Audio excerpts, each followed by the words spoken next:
Sí se puede editar. Créeme, sí se puede editar, yo ya lo he hecho. ¿Seguro? Que Suri lo edite. ¿Te vas a encargar Suri lo de va la a editar. edición? Aquí. Entonces, Muy buenas tengan todos ustedes. El día de hoy en la materia de políticas educativas de México presentaremos nuestra línea del tiempo. Nuestros compañeros están bien escritos en ese papel. Bautista Estrada, Jocelyn M. del cabello azul, Suizadeigo y Tía Paulino como el de lentes, Carrión Mendiola, Kevin Arel David como el muchacho acá del cabello largo, y Mercado Domínguez, Janice Elianet como la muchacha del fleco. Esto comienza en Historia de Educación en los 1500, de diciembre 2 de 1521 a diciembre 2 de 1810, que comprende la época de la colonia. Todo comienza en 1521 cuando los frailes agustinos se encargan de la educación. Después continúa desde 1525 a 1527 aproximadamente, cuando se solicita la apertura de cursos de gramática, artes y teología para los indios, ya que era demasiado necesario. En 1532 comienzan las clases de gramática latina en el Colegio de San José de los Naturales. En 1536 el primer colegio de enseñanza latina abre sus puertas, sin ser menos de 80 ni más de 60 indios. En 1543 el príncipe Don Felipe ordena la entrega de 1,000 pesos anuales como apoyo para la educación de los indios. De 1546 a 1566, es decir, en un periodo de 20 años, la carencia de una dirección firme ante los ataques de los detractores u opositores de la misión provoca la baja cantidad enviada para la educación de los indios a 800 pesos anuales, ya que antes enviaban 1,000. En 1558 la subvención se mantiene de 800 pesos. Para 1585, el Tercer Concilio Provincial Mexicano determina que los nativos y su educación se redujeran a cuestiones religiosas y de castellano.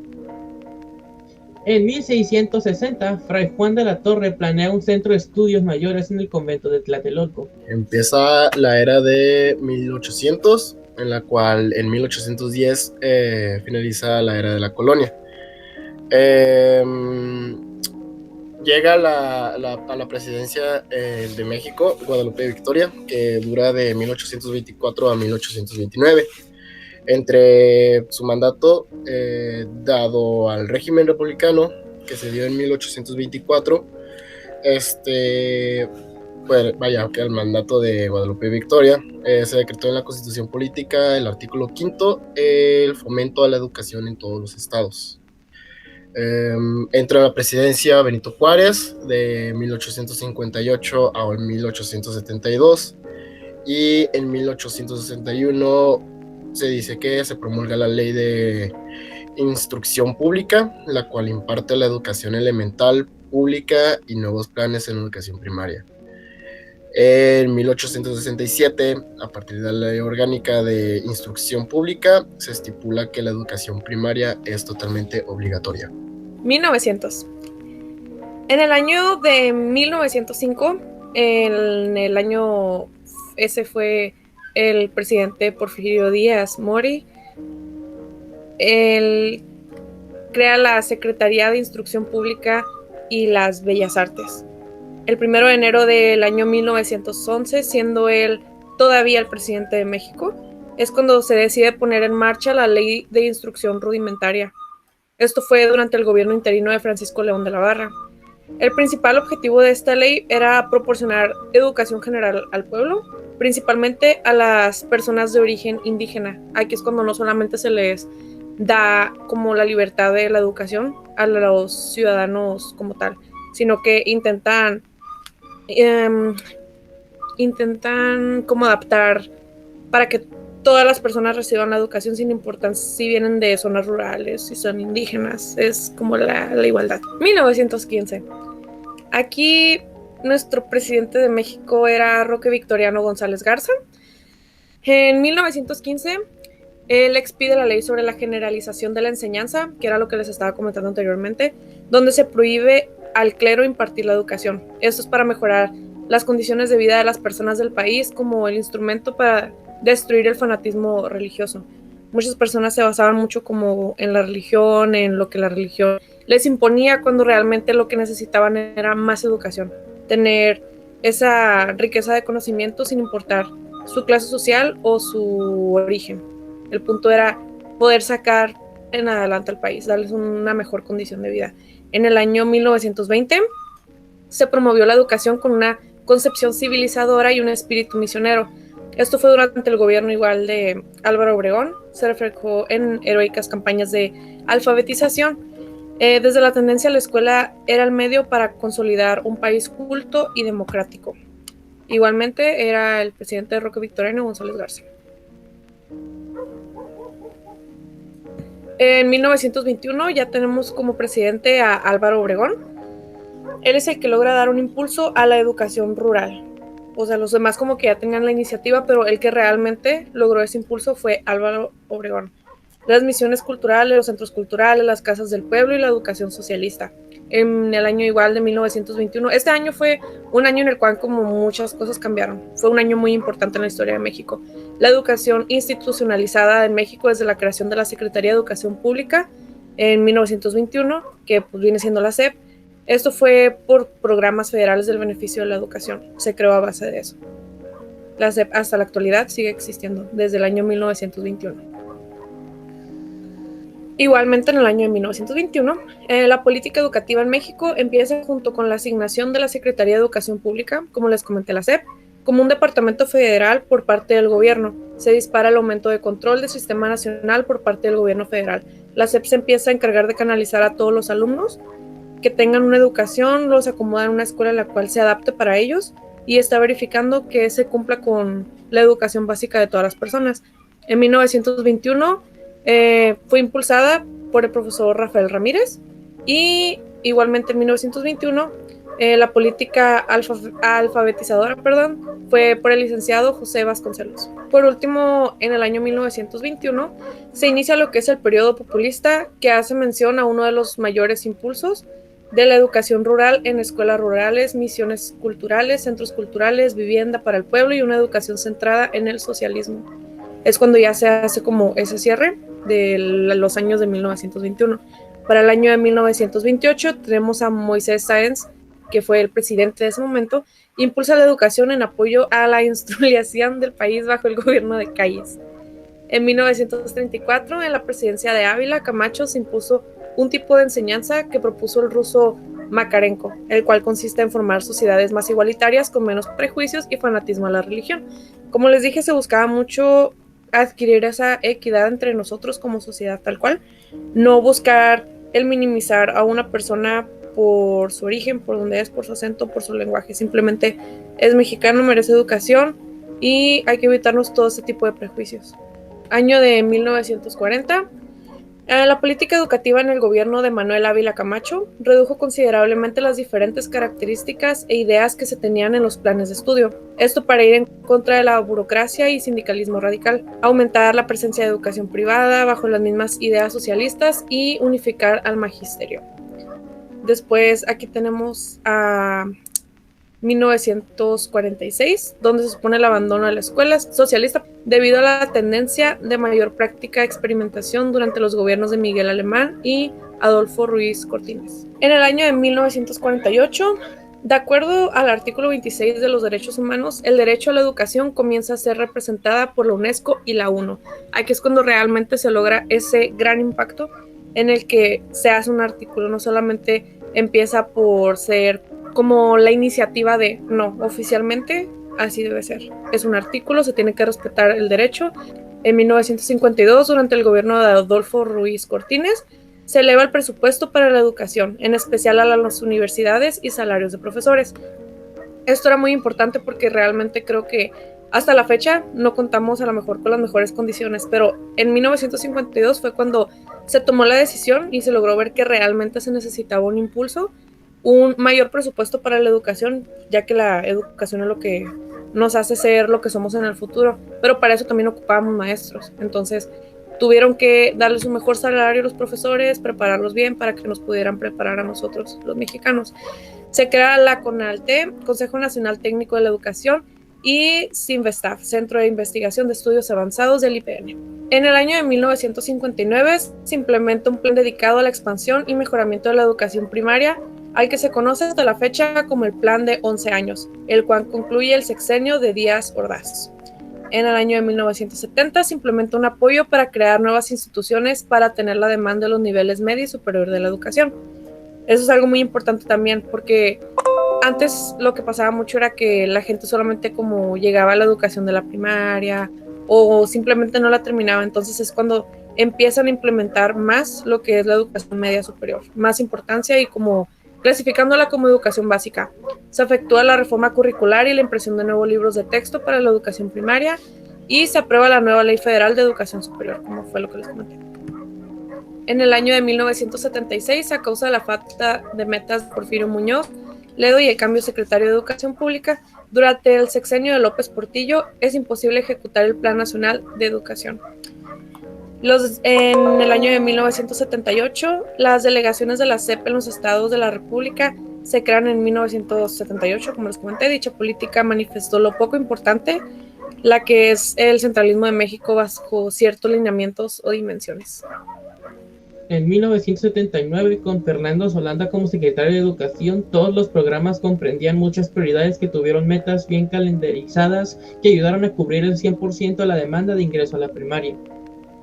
En 1982 pasaron tres cosas. Primero, se revolucionó la educación, con lo que se esperaba que la calidad educativa se elevara mediante la formación integral docente. Obviamente también se esperaba la racionalización de recursos y la ampliación de los servicios educativos, de manera que se priorizara a los menos afortunados. También se esperaba la regionalización de la educación básica y normal para que se desconcentralizara la educación superior. También se esperaba mejorar la educación física, el deporte y la recreación y hacer de la educación un proceso participativo. En 1988 se señala por primera vez la innovación científica y tecnológica como la orientadora de la educación del país, bajo el cargo de aquí el señor Salinas de Gortari. Después sigue la modernización de la educación básica en 1992. Esto detonó un proceso para reformar la educación básica y la formación de maestros. En 1990, el programa para abatir el rezago de la música se incorporó en 10 estados. Estos eran Campeche, Durango, Guanajuato, Jalisco, Michoacán, Puebla, San Luis Potosí, Tabasco y Veracruz y Yucatán. Y era como la medida educativa nacional, pero solo se incorporó en esos 10 estados. Después, la Ley General de Educación Básica trataba sobre todos los habitantes del país. Se suponía que todos los habitantes del país debían cursar la educación preescolar, la primaria y la secundaria, pero era obligación de los padres llevar a sus hijos. Y esto todo fue gracias al presidente de Salinas de Gortari.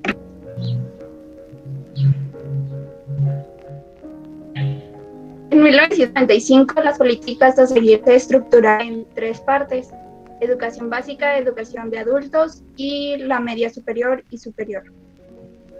Como dato relevante, el financiamiento del sistema educativo se distribuyó entre el gobierno federal, los estados y los municipios y los particulares. También el presidente Ernesto Zedillo promulgó básicamente en 1997 la postprimaria comunitaria. Cumplía el propósito de proporcionar el servicio a toda la comunidad que mostraba interés por estudiar, sin importar la edad, y tenían variaciones por ejemplo, variaciones que pudieras estudiar. Esto era más como en las universidades, como si querías ser costurera, te metías a la escuela de costurera sin importar tu edad y así. En el 2000, el Programa Nacional de Educación, que duró del 2001 al 2006, fue durante la administración del presidente Vicente Fox y se consideró prioritaria la inversión de la educación. Por ello, el programa se basó en 3 puntos fundamentales: ampliación del sistema educativo privilegiando a la equidad, proporcionar una educación de buena calidad, impulsar el federalismo educativo, la gestión institucional, la integración y la participación social en la educación. Del 2005 al 2006, el programa de evaluación nacional del logro académico de centros escolares, que era el enlace, tenía el propósito de evaluar el logro de todos los alumnos de tercero a sexto de educación primaria y del tercer grado de secundaria, español y matemáticas, con base a los planes y los programas de estudio vigentes. Este estaba a cargo de la Dirección General de Evaluación de Políticas, DGEP, y comenzó en el ciclo escolar del 2005 al 2006. El programa sectorial de educación, que fue por el presidente Felipe Calderón. En este programa tenía como objetivo elevar la educación, haciendo énfasis en las capacitaciones docentes, como también ampliar las oportunidades educativas para reducir desigualdades entre los grupos sociales. Básicamente este programa trataba de elevar el conocimiento de los docentes, de los maestros, y aparte quería que los alumnos se integraran más en la sociedad, ya sea como en otros ámbitos sociales como artes o clubes o algo así. En cambio, el Plan Sectorial de Educación por el presidente Peña Nieto, este programa tenía como objetivo asegurar la calidad de los aprendizajes en la educación básica y la formación integral de todos los grupos de la población. Este programa duró del 2013 al 2018. La Ley General de Educación por el presidente Andrés Manuel López Obrador. El objetivo de esa Ley General de Educación era regular la educación que imparte el Estado y Federación, Estado, Ciudad de México y municipios, sus organismos descentralizados y los particulares con autorización o reconocimiento de validez social de estudios, la cual se considera un servicio público y estará sujeta a la rectoría del Estado. O sea, en esta se expidió la Ley General de Educación y se aboga la Ley General de la Infraestructura Física Educativa. Esto básicamente se renovó un poquito, pero era casi lo mismo que la ley anterior. Y bueno, de ese año en adelante hubieron muchas propuestas políticas y estas son algunas de las que más se resaltaron. En el proyecto del presupuesto para el 2020, el gobierno de la Cuarta propone aumentar los recursos federales destinados a la educación en 1% respecto a lo aprobado en el 2019. Solo lo aumentó, básicamente el proyecto que estaba para el 2019 se aumentó un 1%. Y en el otro, el gobierno federal propone asignar el 2% del presupuesto educativo para el 2020 para la educación inicial a través de dos programas: expansión de la educación inicial y educación inicial y básica comunitaria. Sin embargo, como se expandieron varios programas, también hubo varias caídas de los recursos educativos. Estos fueron los que resaltaron más, que fue la estrategia de formación docente, que bajó un 6.4%, en la carrera docente en las universidades públicas estatales, la UPES, de 30%, y también se hizo la eliminación del programa de calidad educativa, que sería sustituido por dos nuevos programas, uno de educación básica y otro para una oferta de profesionalización en normales. Estos dos programas tienen un 23% menos de recursos que los que están más eliminados. Básicamente elevaron algunos programas, pero le quitan los recursos a otros. Y pues ya, esto sería todo por nuestra parte. Estas son las referencias.